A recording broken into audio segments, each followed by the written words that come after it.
I haven't created a video in a while, and I haven't because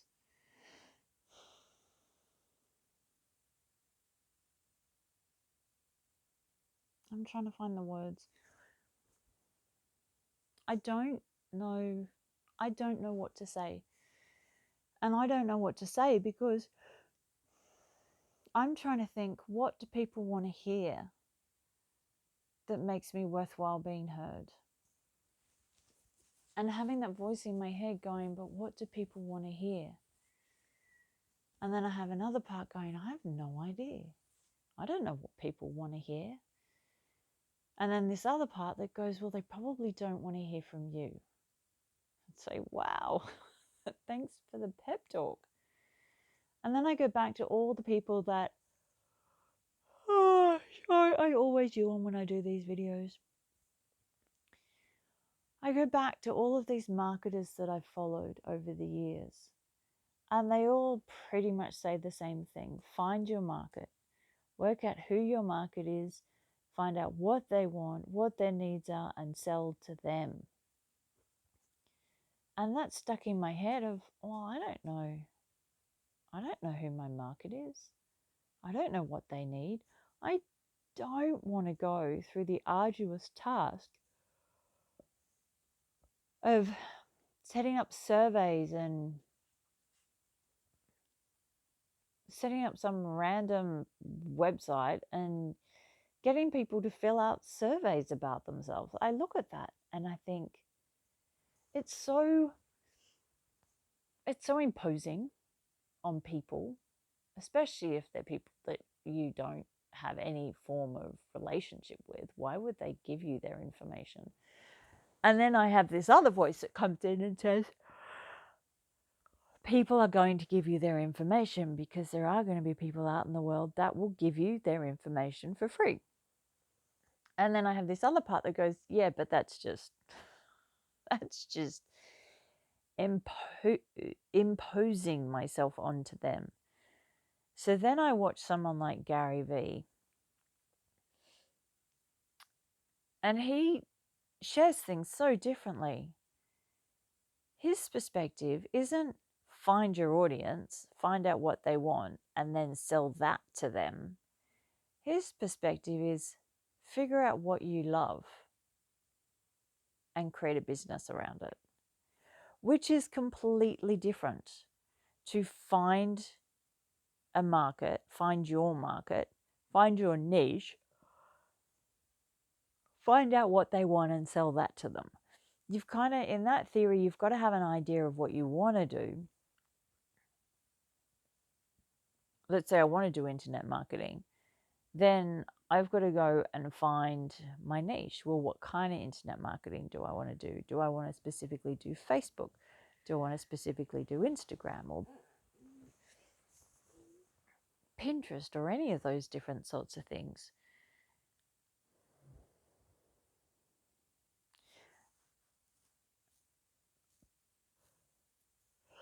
And if I do, then find out what they need. What do they need help with? What information do they need? And all of that is just like running my fingers down a chalkboard. I look at that and then, but then there's this other part that comes in and goes, but that's so hard. And so then I go, am I talking myself out of doing that because it's hard and there's a pattern that means that, that means that I want to do things when they're easy, so I sabotage myself or I talk myself out of doing something? There are so many voices and so many different stories and so many different patterns that control all of this that sometimes it's really hard to get out of it and actually see what the truth is, what that thing is. I've sat here for hours, haven't yawned once. But it is like the middle of the night. It's 12:30 or 1 o'clock or something. And I am tired. Um, so then Gary Vee goes to figure out what you love to do and create a business around that, whatever that is. Now, his heart comes from, he's a firm believer in content. Content creation to him is how you create a list. It's not about narrowing down your audience. It's about putting as much out there as you can physically put out in one day, and rinse and repeat every single day. Keep putting content out. That is how you find your people. You create whatever it is you want to create, and your people will find you. But if you never put it out, or you don't put it out, then no one's ever going to know what you do.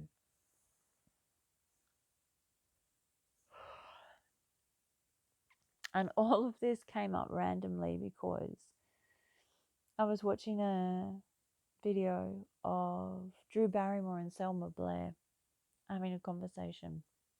This is recently. This was in the last couple of days. And Selma's sharing about her life and her trauma and all the people that were close to her that did extremely inappropriate things to her physical body. And then I look at Drew, same thing. This incredible woman who had a lot of people in her life doing incredibly inappropriate things to her physical body. And these two women who are my age have come out the other side of that.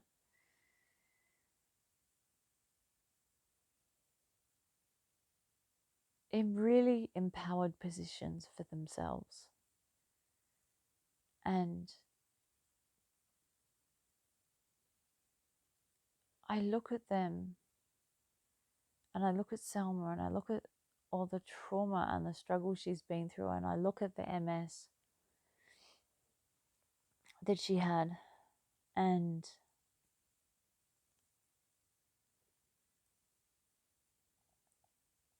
it's hard not to compare. There's this part of me that goes, well, crap, if she can do it, if she can find her truth, if she can find her story, if she can find her voice, if she can find her strength in amongst all of that physical pain, then surely I can. Surely I can find my strength in amongst all of my physical pain.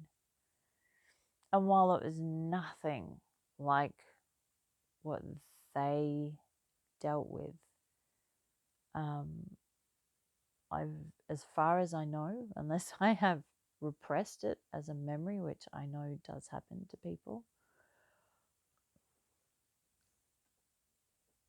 I have never had a man inappropriately force themselves onto me as a child. Ever. That I know of. Or that I can remember.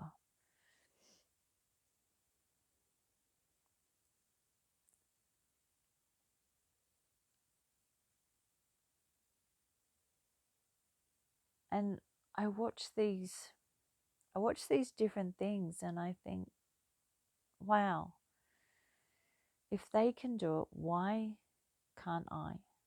What is it about me that can't get my shit together?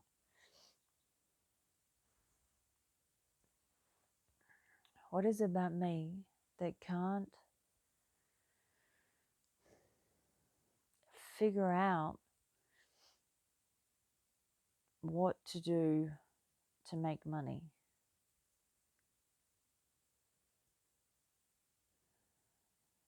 And then I full circle back to Gary Vee, because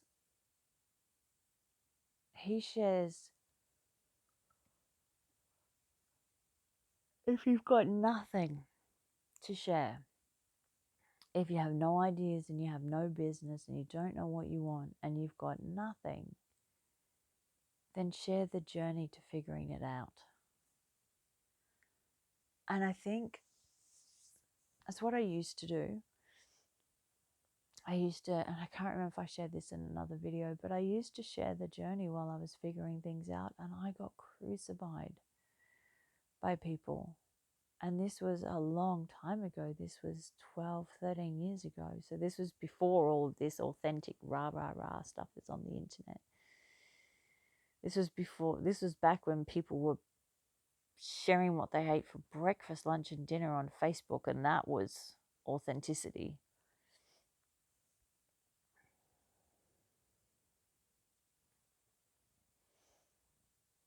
And I guess I just cannot see how my journey is something that people would want to listen to. And then I think, well, okay, fair enough, put the video up, wait for however many views to watch it, but then pull it back down again, because what's the point of leaving it up there? No one's going to see it once it's been up for more than a week. No one's going to go back over my videos to watch them again. So there's a lot. There's a lot pushing against me. There's a lot riding against my chance of actually becoming something.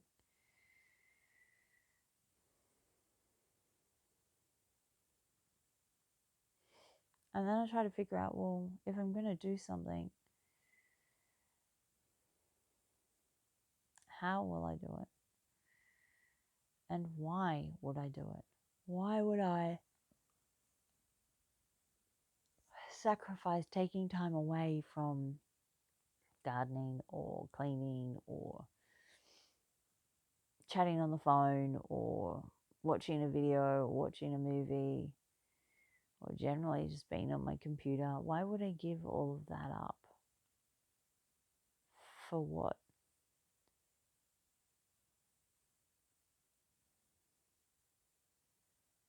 For me to get that, for what?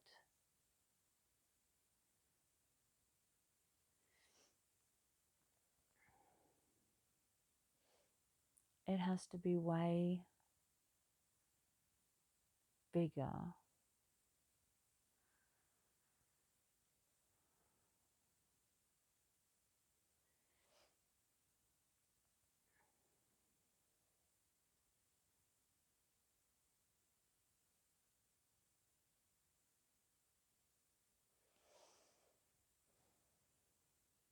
than me just sharing my stuff. Like I can't see what I have to say is relevant to anybody. I do this stuff so much better in person. I'm generally very good at having conversations with people. But talking like this, it's not a gift for me. It's a real struggle.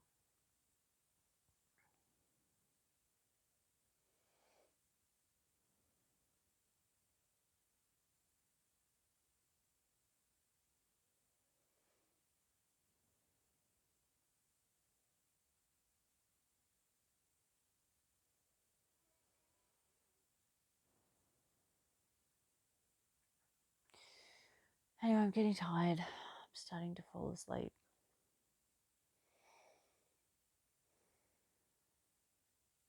I don't really know what the answer is to this. And I don't know if I'll upload this video. But if I do, and you watched it, thank you very much for watching.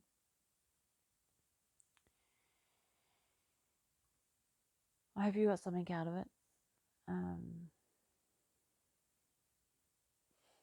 And I will create another video, I guess, when I create another video. But for right now, I am going to sleep. So thank you for listening.